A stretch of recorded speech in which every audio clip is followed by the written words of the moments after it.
こ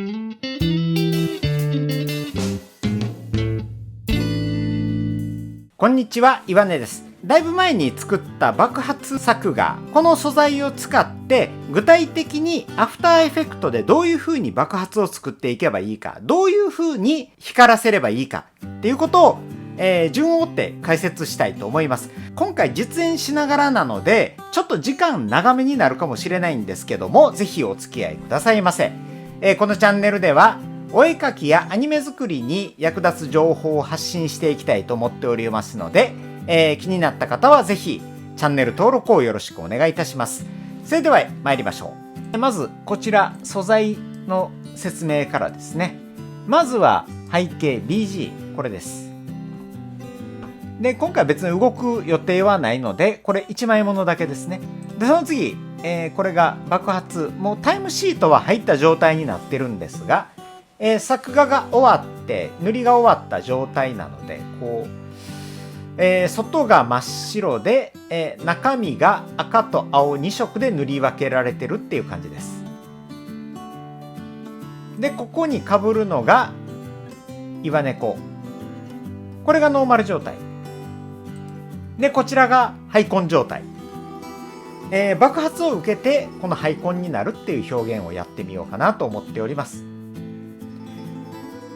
で、こうやって拡大して分かる通り、アニメ用の素材っていうのは基本的にこういう日化されたアンチエイリアスがかかってない素材で作るようにしてください。アンチエイリアスがかかってたらアウトっていうことはないんですけども、この後いろいろとそこだけ色を抜き出したり、見えなくしたりっていう作業をするんですけども、その時にアンチエイリアスがかかってないこういう画像の方が何かとやりやすいので、そういう風にしてください。で現状このコンポジション、元っていう名前のコンポジションにただただ素材が重なっている状態ですね。タイムシートはすでについてます。爆発のタイムシートはすでについてるんですが、一応こういう感じです。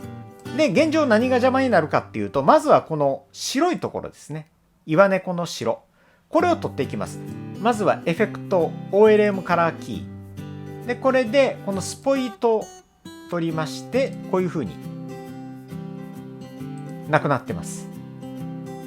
でその次、こちらも同じくエフェクト OLM カラーキーで白を選ぶ。で次は爆発ですね。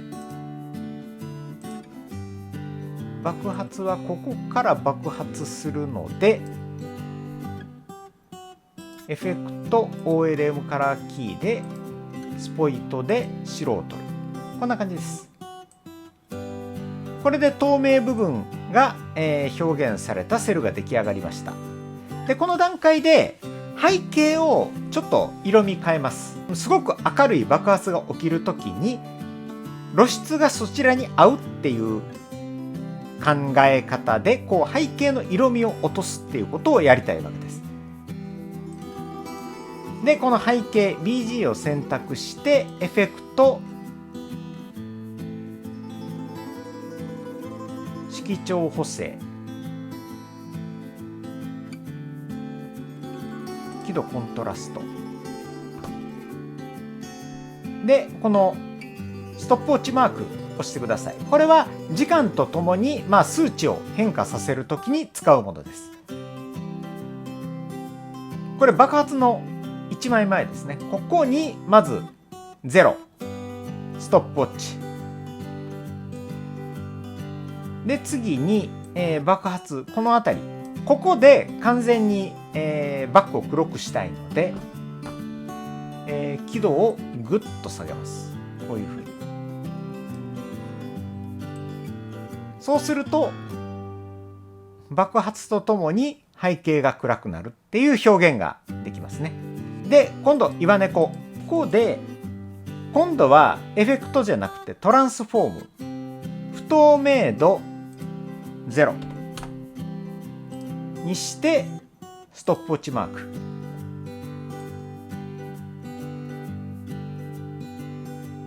ここら辺で今度は100で、こうすると、こういう感じです。背景が黒くなりながらキャラクターの影が強調されたセルに置き換わると。でここまでできた状態で、今ねこれ元っていうコンポジションに入れてあります。最初にそういう風のを作りました。で次、プリコンポジションのところに元、名前は何でもいいんですけど映像が出来上がりました。でここから具体的に爆発を光らせていきます。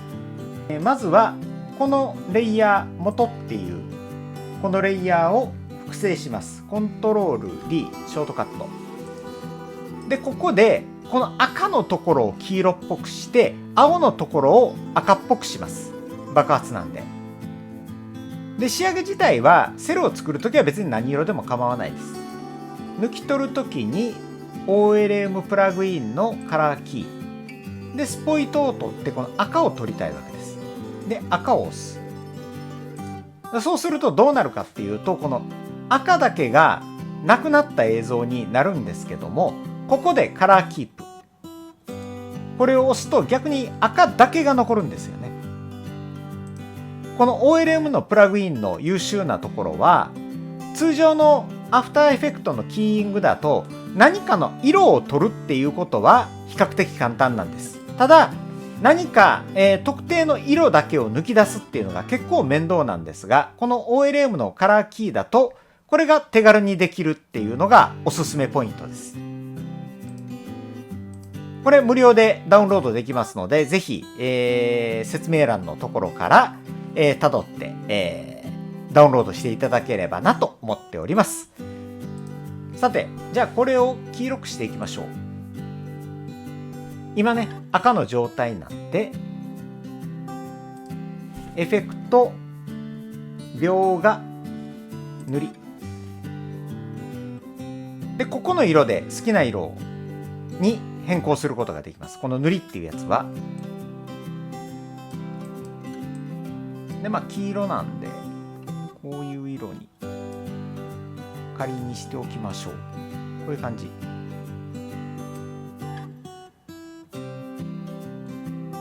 これで完全に黄色になりましたね。黄色っていうかちょっと緑に近いですけども。で次今度は青のところこれを抜き出します。コントロール D またじゃあこれちょっと名前変えときましょうか。この元っていう名前を分かりやすい名前なら何でも結構です。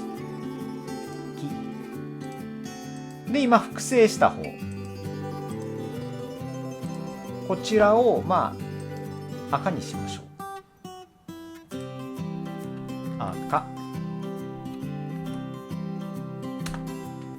赤と黄色の2色の爆発です。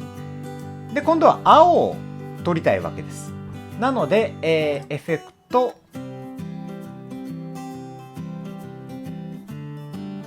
OLM プラグインのカラーキーでこの青を選択してカラーキープこうです。でここに先ほどと同じくエフェクト描画塗りでこれ赤になったけどもうちょっとねくすんだ感じの赤こういう感じにしときます。こういう感じでこの2つのセルを合わせると全部合わせるとこういう感じですね。これでやっと爆発、光らせるための下準備ができました。爆発でもねどういう色にするかっていうのはそれぞれ場面によって違うと思うんで、じゃあまずどんどん光らせていきましょう。まずはこの黄色複製します。コントロール D でこの複製したやつに対してエフェクトブラーガウス通常のぼかしですね。で例えば50入れるとこういうふうにボケます。ちょっと色味変えたりしてもいいですね。こういうところでさっきベースが黄色だったんで、もうちょっと緑っぽく例えばしてみて今こうなってますけども、でこの合成モードのところを加算にします。そうするとこうちょっと光って見えるでしょう。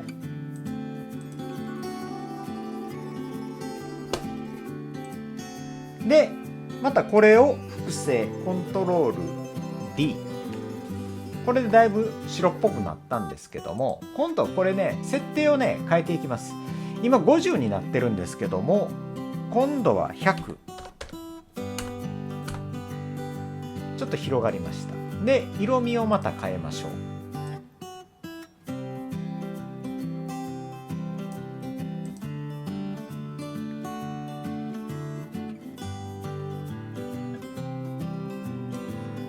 例えばこういう色だから、単独だとあんまりこう光っているのは見えないかもしれない。こういう感じね、素材としては。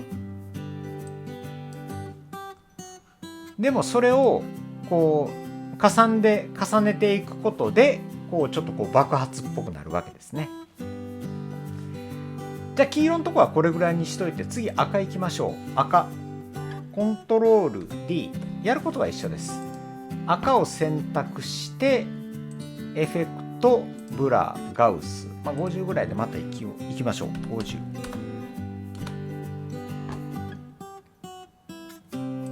で合成モードを加算。だいぶ明るくなりましたね。でもう一度これを複製コントロール D。 複製します。複製して今度はこちらも100、ブラーを100で、色をねもうちょっと暗くしたいな。紫っぽい色。これもちょっと色味変えるか。もうちょっと明るくてもいいかな。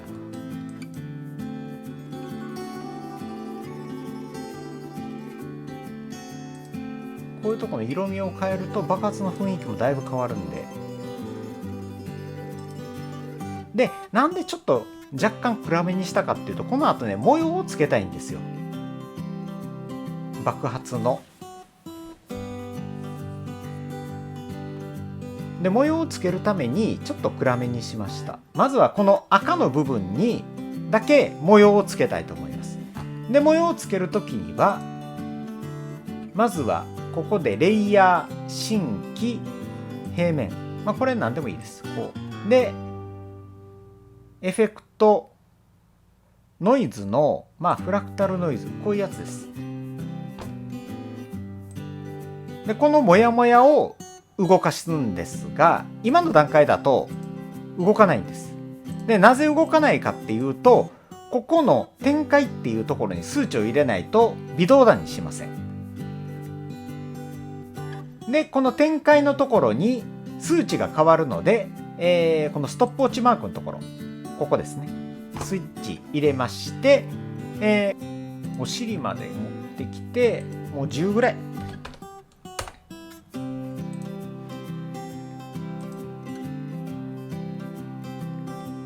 こういうふうに動きますね。でもうちょっとコントラストを上げましょう。でこのフォルムをもうちょっと細かくしたいので、このトランスフォームからスケールっていうのをこれでちっちゃく、これぐらいに。この模様を今からこの赤いところに合成していくわけです。でやってみましょう。この赤、大元の赤ですね、エフェクトのかかってないこの赤、これを複製します。コントロール D。 複製して、名前を赤マスク、こういうふうにしておきます。でこれをブラック平面の上に持っていきます。こういうふうに。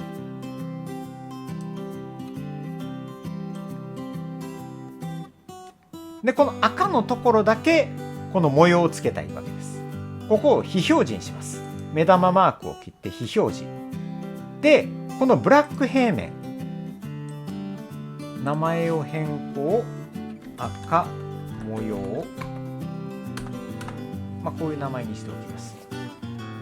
でトラックマットでこの赤マスク、アルファマット赤マスクっていうのを選んでください。こうすると赤のところにだけこの模様が入ります。ちなみにこのアルファ斑点マットっていうと赤以外のところが模様になります。で今回のところは赤だけに入れたいので、アルファマット赤マスク、これですね。もうちょっと赤っぽい色にしたいんですね。でそういう時にはどうするかっていうと、一旦トラックマット切ります。レイヤー新規平面で暗い赤っぽい、赤こういう感じ色作ります。これですね。でこれの合成モードをオーバーレイと。でそうするとさっきまでの模様が赤になるわけです。赤で上書きされるわけです。この2つのレイヤーがね。もうちょっと明るい方がいいかな。もうちょっと色味が欲しいので違う色にするか。レイヤー平面設定でちょっと違う色にしてみましょう。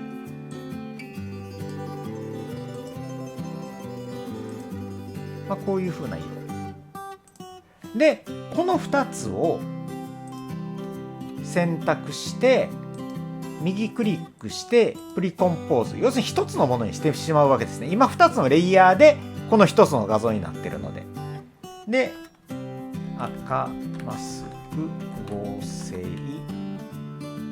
み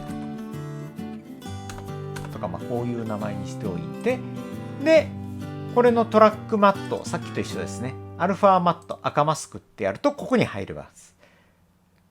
で合成モード、オーバーレイとかでそうするとこういう感じです。これもうちょっとブラーかけるか。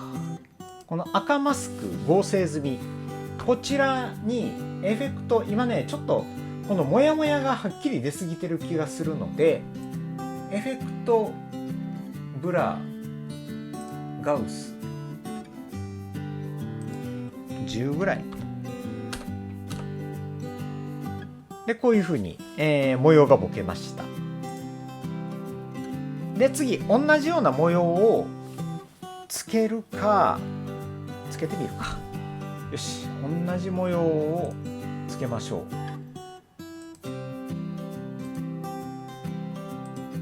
この赤マスク合成済み、これを黄色にも使います。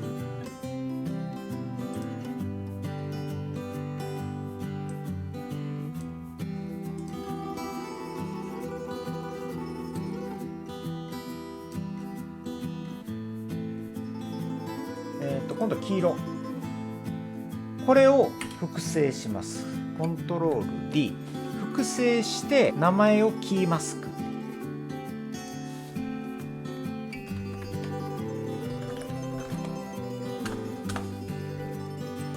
で平面レイヤー新規平面作って、エフェクトブラじゃないノイズフラクタルノイズでちょっと差を出したいので、こっちはじゃあこの設定のまんまいきましょう。展開のストップウォッチを入れて、次一番最後のフレームまで来たら、今度は差を出すために5ぐらいにしておきます。なら赤のところよりはゆっくり動く感じで、こっちの方は差を出すためにこのままいきましょうか。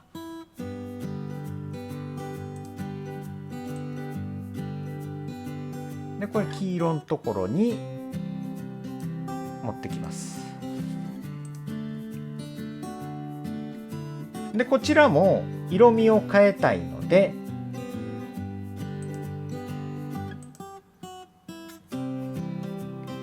でも意外とこれでもいいかなっていう気がしてきたな。ちょっと青っぽすぎるか。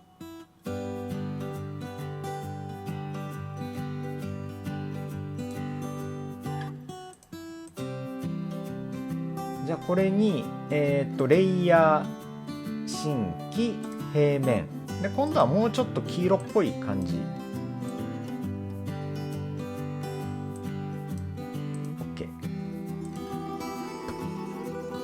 でこのイエロー平面をここですね持ってきて、この2つを、合成します。プリコンポーズ木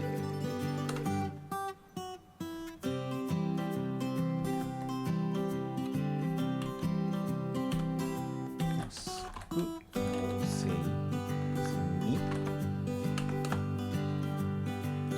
みで、このキーマスクをトラックマットでアルファマットキマスクポン。これで黄色いところに、こういう風に入りました。模様がねですね。でさらに黄色いところの真ん中だけ明るくしたいんです。でそのためにどうするかっていうと、レイヤー新規、今度は明るくしたいので真っ白作ります。で爆発の真ん中あたりだけ明るくしたいので、こちらから楕円ツール選択してマスクをかける、こんな感じで、でマスクの境界のぼかし、これを適当にやって真ん中が明るくなる感じですね。これを黄色と赤の間に持ってきます。で現状このね岩猫なんかにもかかってるので、この黄色のレイヤーを複製します。コントロール D 複製して名前を変更、白マスク、これも分かりやすい名前でいいと思います。でこの白マスクをホワイト平面の上に持ってきます。でこのホワイト平面のトラックマットアルファマット白マスクポンってやると、この岩猫赤のところ、この暗いところね、関わりなくこの黄色のところにだけこれがかかることになります。マスクのぼかしをもうちょいでかくしてみる。700して、あと不透明度も変更。爆発の最初の頃は小さくここら辺まで、ここで、マスクの不透明度を0でストップウォッチマークで、爆発がでかくなると同時に不透明度も50、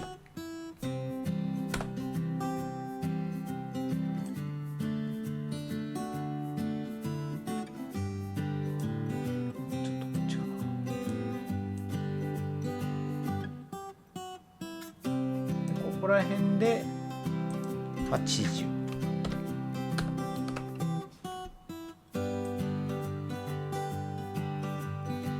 じゃあさらに激しく光らせていきましょう。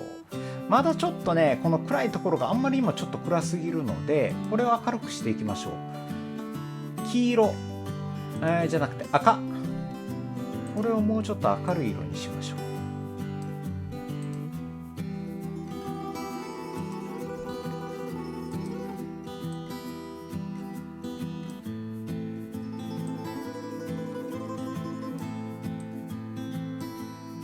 だからここら辺は本当にお好みで、何が正解っていうことも特にないので、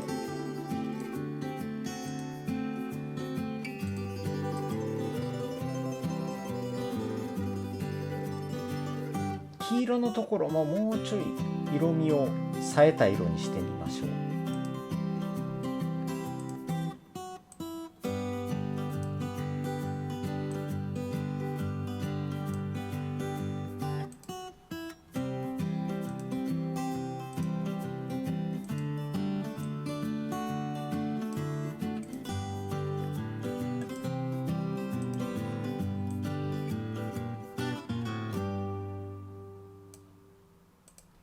こういう感じ。これぐらいにしないとちょっと模様が見えなさすぎるのも寂しいので、せっかくつけた模様なんで。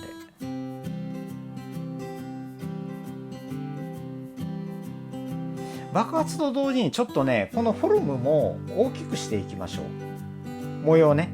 今現状爆発がでかくなってもこの模様が同じところで動いてるんで、それがちょっと気になるかなと思って、この合成済み、これですね。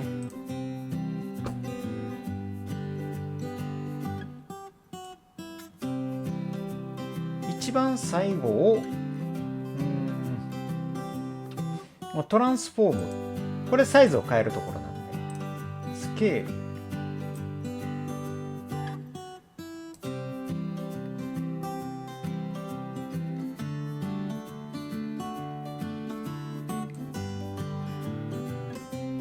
最初はちっちゃく、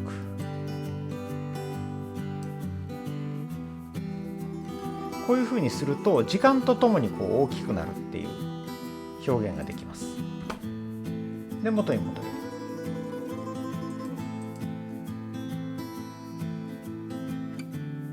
こう模様がねちょっとでかくなると、まあさっきよりはちょっとマシかなっていう感じですよね。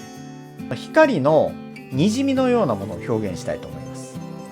で、コンポジションもう一つ作ります。新規コンポジション、設定まるっきり一緒でいいです。こう、はい。で、こちらに先ほど作ったプリコンポジションをまたそのまんま入れます。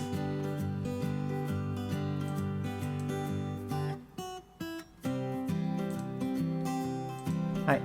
で、これを複製します。コントロール D。複製して、この爆発の時に空気のにじみのようなものを、ここまではなしでいいって思います。ここまではなし。エフェクト、ブラー、ガウス。じゃあこれ名前変えときましょうか。名前の変更、にじみで、ブラーをまあ30ぐらいで、このボケたやつをスクリーン、こういう感じ。スクリーンの不透明度、トランスフォーム不透明度、まあ今 100% になってるんですけども、ここに、ストップウォッチマークでキーフレームを打ちます。で、爆発直前、ここまではなしでいいので0、不透明度0です。そうすると爆発と同時にこう画面がぼやけていくっていう。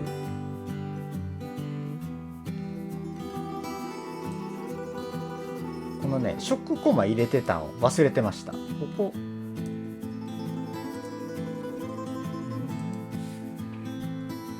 そうで、このショックの時、これね、忘れてたんで今からそれの処理をします。最初いていなくなってまた出てくる。ここまでの映像を見るとこういう感じ。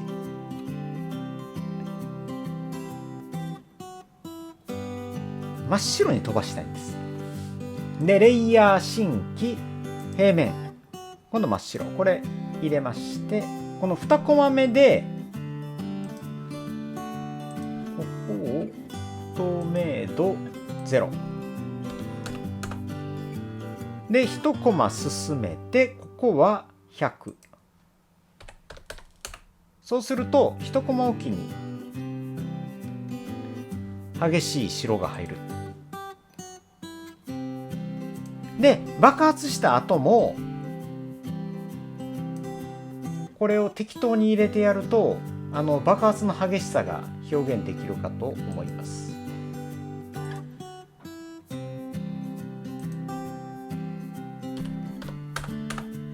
露出が飛んでる感じですね。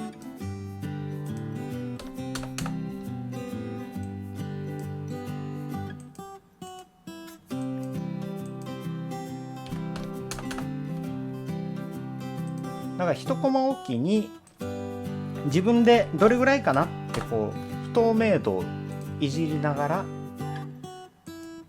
パカパカさせてみてください。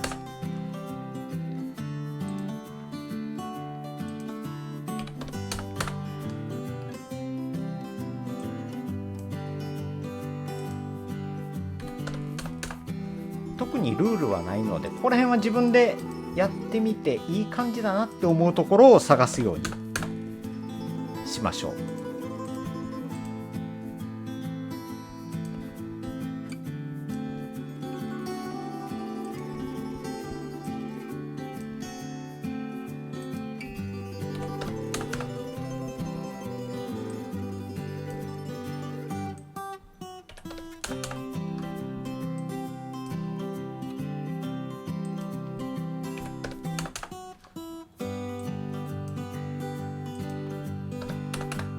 こういう感じ。これは一例ですね。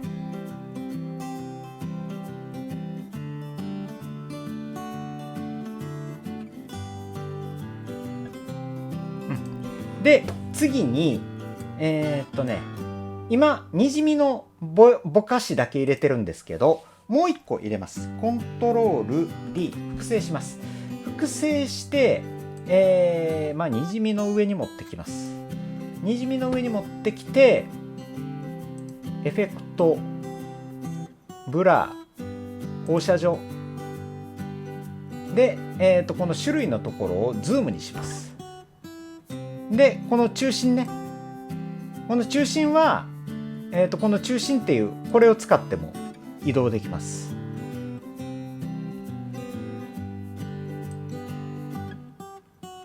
でこの爆発の激しさをここでね表現。ここをスライダーを動かすとどこででもどこまでもこう激しくすることができるので、これを爆発の時に入れてやります。じゃあ爆発する時、瞬間ここですね。ここは0でいいでしょう。量のところにストップウォッチで、次こら辺から激しくしましょう。ここでぐーっとこう激しくして元に戻る。そうするとこう動きとしてはこういう感じです。一瞬ですけどね。でこれにさっきの白いやつが乗っかるとこういう感じ。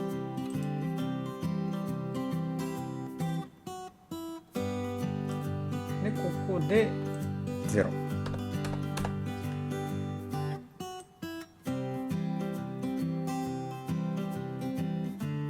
にじみもう一丁入れてやるか。これをコントロールに複製して下の方を通常こういうふうにいくつもレイヤーを重ねて、自分の望む画像を探してみてください。これで逆光になるはずです。今ねコンポジションの設定を見ますと 1400×820 いくつなんですよね。で実際には 1280×720 にしたいので、ここで新規コンポジションを作ります。新規コンポジションでこれ仕上がりサイズです。 1280×720 で長さが2秒14コマぐらい。お尻が止まってたんで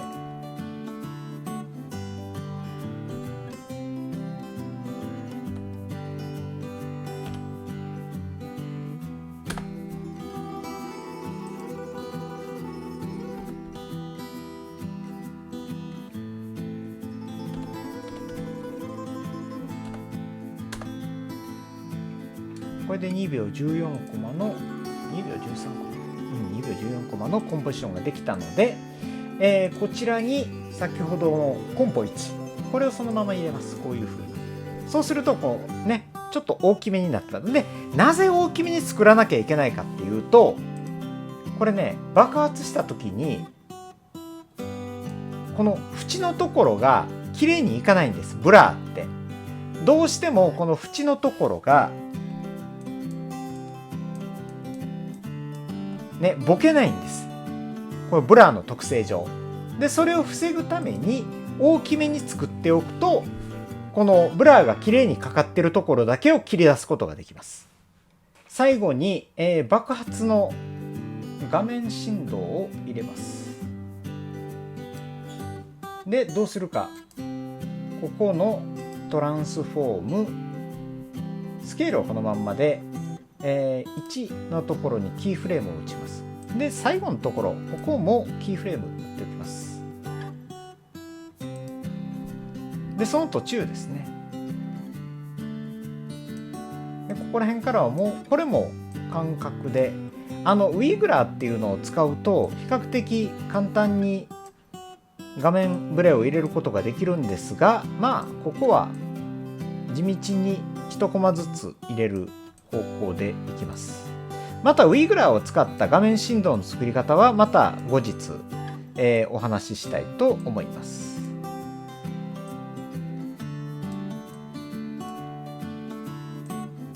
でだんだんこうちょっとずつ振動を小さくしていって、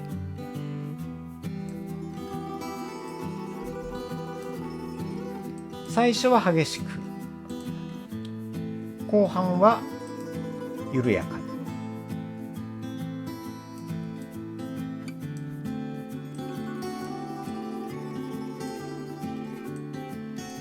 でこれで見てみましょう。